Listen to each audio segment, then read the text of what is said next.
Sunrise Specialty started manufacturing faucets around 1980, and for the first almost 20 years they made a compression valve variety. They switched in the late 1990s to the more modern washerless valves. So the internal guts on these two items are very different. And when ordering replacement parts, it's very important to distinguish between the new style or the old style. There's a few things that makes it easy to tell the difference. One difference is these two nuts right here. It's much larger on the new style, and you can see that here in the profile.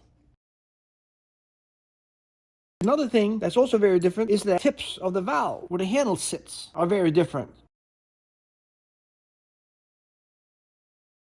Of course, because of that, inside of the handles here are very different.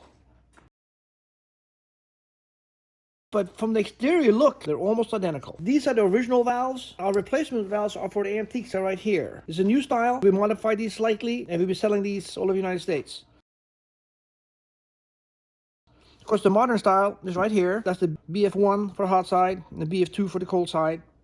These are good quality pre-1990 faucet. They're good for decades and decades and decades, as long as you keep the new washers, new cartridges, etc. If you do ever take this thing apart over here, actually either of them, we highly recommend you also replace the washers inside of here.